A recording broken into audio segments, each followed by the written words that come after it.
আসসালামু আলাইকুম। আজকে আমরা ম্যাথমেটিক্স 2 এর সূচক ধারা অধ্যায়ের আরও একটি গুরুত্বপূর্ণ অঙ্কের সমাধান করব।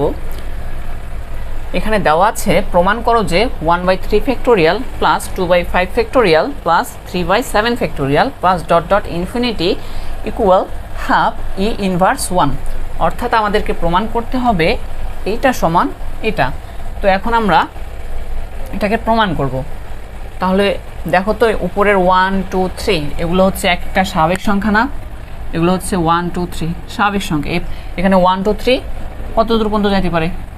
n পর্যন্ত ধারাবাহিকভাবে যেতে পারে। তাহলে আমরা বলতে পারি 1 2 3 এগুলোর nতম পদ হচ্ছে n। এবং নিচে দেখো তো 3 থেকে 5 5 থেকে 7 এদের মধ্যবর্তী পার্থক্য কত? 2 করে।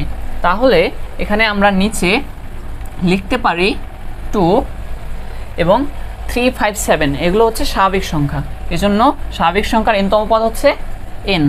তাহলে 2 এর সাথে n প্লাস 1 এবং নিচে ফ্যাক্টোরিয়াল দেওয়া আছে, এজন্য আমরা এখানে ফ্যাক্টোরিয়াল দিলাম।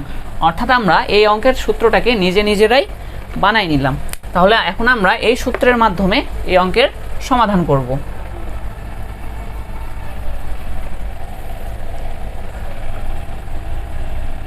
এগুলো আমরা মিশাই দিই। এখন আমরা লিখতে পারি, যেহেতু স্বাভাবিক সংখ্যা দেওয়াই আছে সাজানো সব, তাহলে আমরা এখন লিখব প্রদত্ত ধারার nতম পদ ইকুয়াল n/2n প্লাস 1। অর্থাৎ উপরের 1 2 3 এগুলো হচ্ছে স্বাভাবিক সংখ্যা, স্বাভাবিক সংখ্যার nতম পদ হচ্ছে n এবং নিচে আছে 3 5 7 এগুলোর 3 5 7 এগুলো হচ্ছে স্বাভাবিক সংখ্যা, আর স্বাভাবিক সংখ্যার nতম পদ হচ্ছে n। কিন্তু এদের মধ্যবর্তী পার্থক্য 2 হওয়ার কারণে এখানে আমরা n এর সামনে 2 বসাই দিচ্ছি প্লাস 1, এভাবে ধারাবাহিকভাবে যেতে থাকবে। এখন দেখো তো ইকুয়াল যদি আমরা করি, এখানে 2n/2 into factorial 2n plus 1। এখানে 2 কই থেকে আসলো? এখানে আমরা অঙ্ক করার সুবিধার্থে 2n/2 ফ্যাক্টোরিয়াল 2n প্লাস 1। তাহলে দেখো তো এখানে 2 2 যদি কাটাতে তাহলে কি থাকতেছে? শুধু ঠিক এটাই থাকতেছে। তাহলে এটা আমরা অঙ্ক করার সুবিধার্থে বানাই নিয়েছি। এখন 2nটাকে আমরা এখানে রাখি প্লাস 1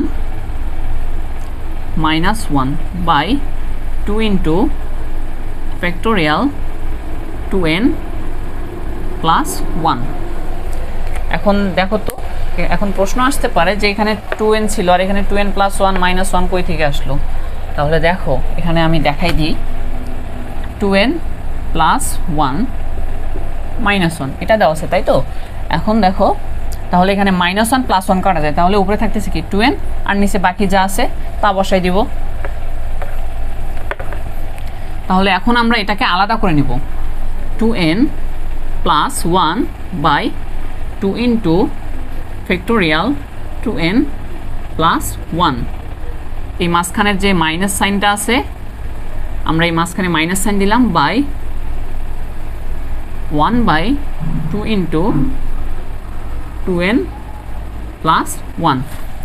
তাহলে এখন দেখো এটা আমরা আলাদা করে নিয়েছি, অর্থাৎ 2n প্লাস 1 এর নিচেও আছে 2 into factorial 2 plus 1 2n plus 1 এবং এই মাইনাসকে আমরা এখানে বসাইছি এবং 1 এর নিচেও আছে 2 ইন্টু ফ্যাক্টোরিয়াল 2n প্লাস 1। তাহলে এখন দেখো তো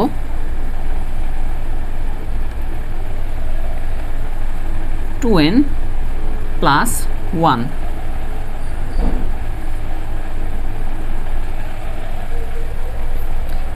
আর এখানে 2 ইন্টু, এখন আমরা 2n প্লাস 1কে বাইরে বাইর করব, অর্থাৎ ফ্যাক্টোরিয়াল থেকে বাইরে বাইর করব। আমরা জানি যদি কোনো ফ্যাক্টোরিয়ালকে বাইরে বাইর করতে হয়, তাহলে দেখো আমরা যদি n এর ফ্যাক্টোরিয়াল করি তাহলে এটা বাইর হবে n into n minus 1।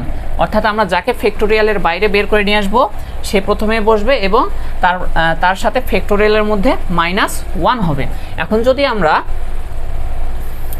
2n + 1কে ফ্যাক্টোরিয়ালের বাইরে বাইর করে নিয়ে আসি, অর্থাৎ 2n + 1 এটা দেওয়া আছে, তাহলে একে যদি আমরা বাইরে বাইর করে নিয়ে আসি তাহলে এখানে 2n + 1 বসলো এবং এর সাথে -1 হয়ে যাবে, অর্থাৎ 2n + 1 - 1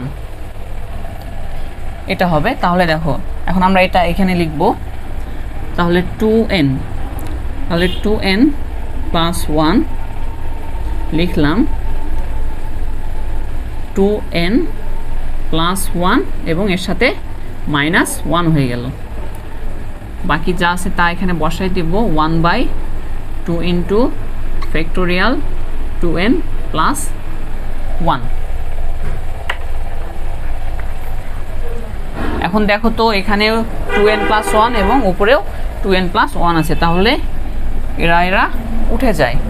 তাহলে থাকতেছে কি, উপরে থাকতেছে 1/2 ইন্টু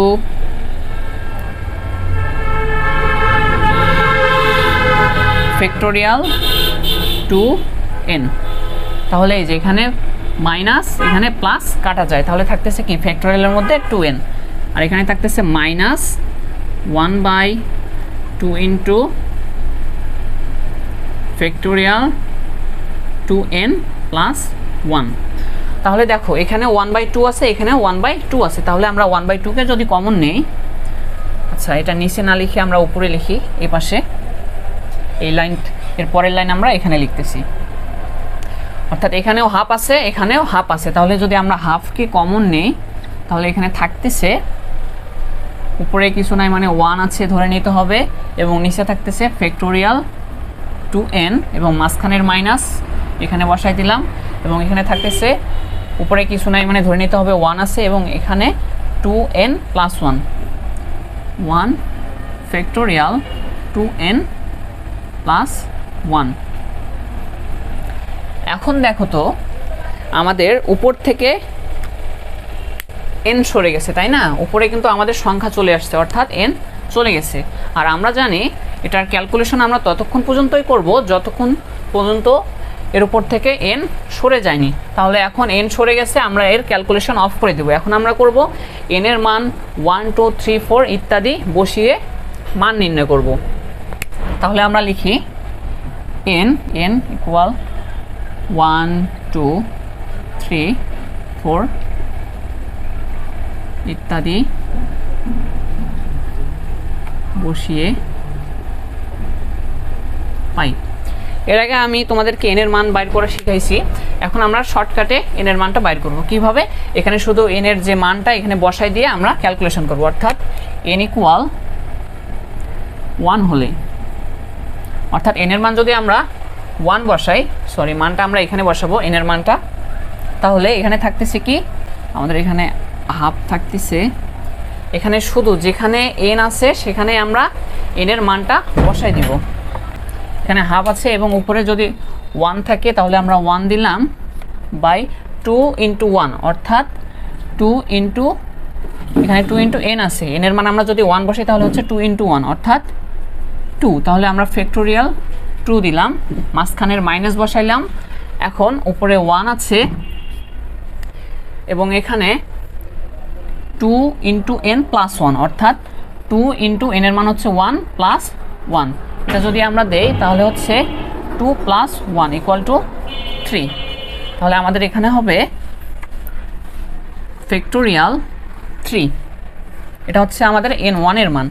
তাহলে এখন n = 2 হলে, অর্থাৎ n এর মান যদি আমরা 2 বসাই তাহলে এখানে থাকতেছে 1/2 হাফ।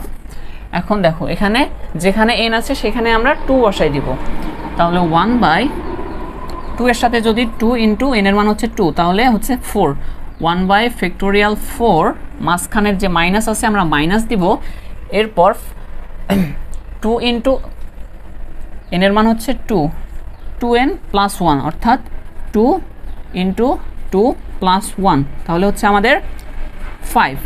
তাহলে এখানে উপরে দিব 1 আছে এবং নিচে ফ্যাক্টোরিয়াল 5।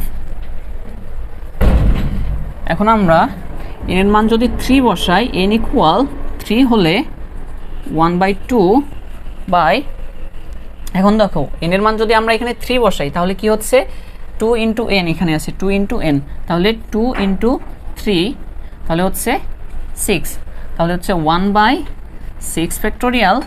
এখন যদি আমরা n এর মান এখানে বসাই তাহলে 2n প্লাস 1 অর্থাৎ 2 ইন্টু 3 প্লাস 1 তাহলে হচ্ছে 6 প্লাস 1 ইকুয়াল 7, তাহলে এখানে মাইনাস 1/7।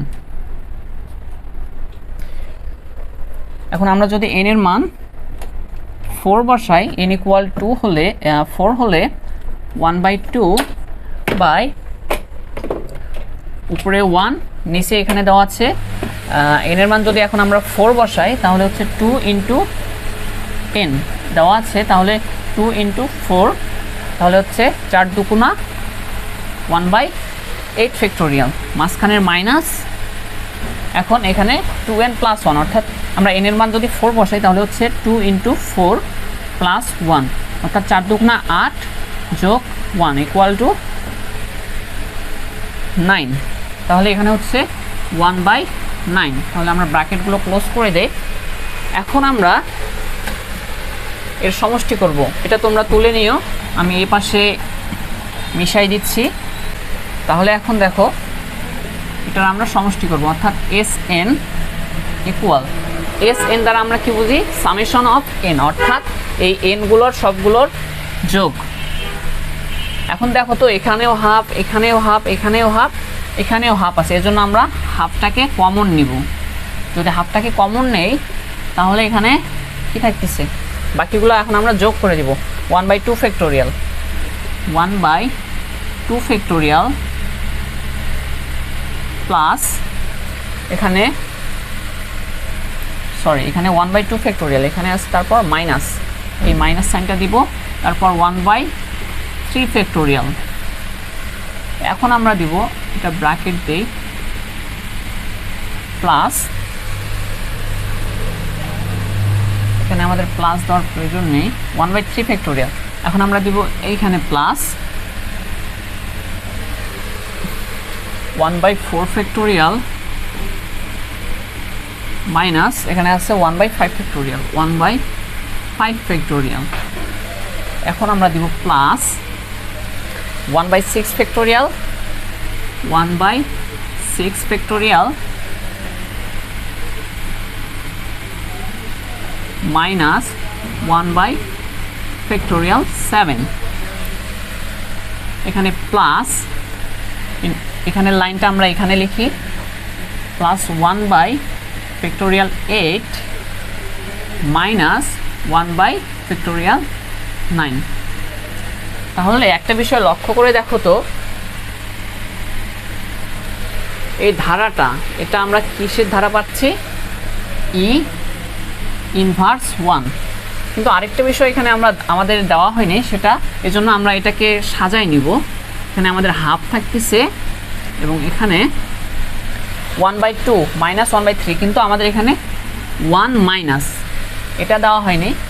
এখন আমরা 1/1 plus 1/2 minus 1/3 plus 1/4 minus 1/5 plus 1/6 minus 1/7 plus 1/8 minus 1/9। এভাবে আমরা ইনফিনিটি পর্যন্ত যেতে পারি। তাহলে দেখো এখানে যদি আমরা হাফ রাখি, এই যে ধারাটা আছে, তাহলে এই ধারাটা কিসের আমরা জানি, এই ধারাটা হচ্ছে 1 minus 1/1 plus 1/2 plus minus 1/3 plus 1/4 minus 1/5। এই যে ধারাটি আছে প্লাস ডট ডট ইনফিনিটি, এটাকে আমরা বলতে পারি এটা হচ্ছে আমাদের ই ইনভার্স 1, এটার ধারা। তাহলে সেই অনুপাতে আমরা এখানে লিখতে পারি, এটা পুরাটাকে আমরা লিখতে পারি ই ইনভার্স 1। তাহলে এখানে হাফের সাথে আমাদের হচ্ছে ই ইনভার্স 1। তাহলে বিষয়টা আরেকবার এখানে বোঝাই দিই। আমরা ক্যালকুলেশন করে এই মানটা পাইছি, এখন আমরা এই মানের মধ্যে n এর মান 1 2 3 4 ইত্যাদি বসাবো। তাহলে n এর মান যদি আমরা এখানে 1 বসাই, অর্থাৎ এখানে যেখানে n আছে সেখানে আমরা 1 বসাই দিব। তাহলে উপরে 1 রাখছি, নিচে ফ্যাক্টোরিয়াল 2n আছে, অর্থাৎ 2 এর সাথে যদি আমরা n এর মান 1 গুণ করি তাহলে হয় 2। আবার উপরে এখানে মাইনাস, এখানে মাইনাস রাখছি, উপরে 1 আছে, উপরে 1 রাখছি, নিচে এখানে দেওয়া আছে 2n প্লাস 1, অর্থাৎ n এর মান 1 2 ইন্টু n এর মান যদি 1 বসাই প্লাস 1 হয়, তাহলে এখানে হচ্ছে 3 ফ্যাক্টোরিয়াল। এভাবে এখানে 3 ফ্যাক্টোরিয়াল বসাই দিয়েছি। আবার এখানে n এর মান যদি 2 বসাই, তাহলে n এর মান যদি 2 বসাই তাহলে এখানে আছে 2 এর সাথে যদি আমরা 2 গুণ করি তাহলে হচ্ছে 4। তাহলে এখানে ফ্যাক্টোরিয়াল আছে, এজন্য আমরা এখানে লিখছি 4 ফ্যাক্টোরিয়াল। মাঝখানের মাইনাস বসাই দিয়েছি এবং এখানে 2n প্লাস 1, তাহলে n এর মান আমরা কত পাইছি 2। তাহলে 2 এর সাথে যদি আমরা 2 গুণ করি তাহলে হচ্ছে 4 প্লাস 1 ইকুয়াল 5। এখানে তাহলে আমরা ফ্যাক্টোরিয়াল 5 বসাইছি এবং এখানে n এর মান আমরা যখন 3 বসাইছি তখন এখানে 2 ইন্টু 3, অর্থাৎ 3 দুগুণা 6 ফ্যাক্টোরিয়াল 6 বসাই দিচ্ছি। এখানে এটাকে একটু বাড়াই দেই। আবার এখানে 2n প্লাস 1, অর্থাৎ এখানে n এর মান আমরা 3 বসাইছি, 2 এর সাথে যদি আমরা 3 গুণ করি তাহলে হচ্ছে 6 প্লাস 1, তাহলে হচ্ছে আমাদের 7। তাহলে এই জন্য আমরা এখানে 7 ফ্যাক্টোরিয়াল বসাই দিছি। আবার n এর মান যখন আমরা এখানে 4 বসাইছি তখন এখানে 2 এর সাথে 4 গুণ করে হয়েছে 8, মাঝখানের যে মাইনাস সাইন এখানে বসাইছি এবং এখানে 2 এর সাথে আমরা 4 গুণ করছি, তাহলে হচ্ছে 4 দুগুণা 8 প্লাস 1, এখানে হচ্ছে 9। তো এখানে 9 ফ্যাক্টোরিয়াল দেওয়া হয়নি। এরপর আমরা এটার যোগ করছি, এসএন দ্বারা বুঝাইছে হচ্ছে সামেশন অফ n। এখানে দেখো তো এখানে হাফ আছে, এখানে হাফ, প্রত্যেকটাতে হাফ আছে, এজন্য আমরা এখানে হাফ কমন নিয়েছি এবং এখানে বাকি যেগুলো আছে ওগুলো যোগ করে দিছি, অর্থাৎ এটার সাথে এটা যোগ করছি, আবার এটার সাথে আমরা এটা যোগ করছি, আবার এটার সাথে এটা যোগ করছি। দেখো 1/2 মাইনাস 1/3, 1/2 মাইনাস 1/3 প্লাস, অর্থাৎ যোগ করছি, এই প্লাসটা এখানে বসাইছি, এবং 1/4 মাইনাস 1/5, অর্থাৎ এইটা n2 আমরা এখানে যোগ করাই দিছি। অনুরূপভাবে বাকিগুলো সব যোগ করাই দিছি এবং এখানে হাফ বসাইছি। এখন দেখো তো এটা 1/2 minus 1/3 plus 1/4 minus 1/5 plus 1/6 minus 1/7, এভাবে প্লাস ফ্যাক্টোরিয়াল 1/8 মাইনাস 1/9, এভাবে ধারাবাহিকভাবে ইনফিনিটি পর্যন্ত যেতে পারে। তো এই যে ধারাটা আছে এটাকে আমরা ই এর ধারা বলতে পারি, কিন্তু এখানে আমাদের 1 মাইনাস আর 1/1 ফ্যাক্টোরিয়ালটা নেই, এজন্য আমরা এটাকে সাজাই নেওয়ার জন্য এই দুটো আমরা অ্যাড করে দিছি, অর্থাৎ এই দুটো যখন আমরা বসাবো তখন আমরা বলতে পারি এটা হচ্ছে ই ইনভার্স 1 এর ধারা। তো সেটা আমরা এক্সট্রা হিসাবে এতটুকু বসাই দিছি। এতটুকু বসানোর পর বাকি যা আছে তা সব মিলে আমরা বলতে পারি এটার মান হচ্ছে ই ইনভার্স 1। তাহলে এখানে থাকতেছে হাফ আর এখানে হচ্ছে ই ইনভার্স 1। তাহলে এখন দেখো তো আমাদের প্রমাণ মিলে গেছে, অর্থাৎ হাফ ই ইনভার্স 1, এটাকে আমরা লিখতে পারি right hand side equal proved.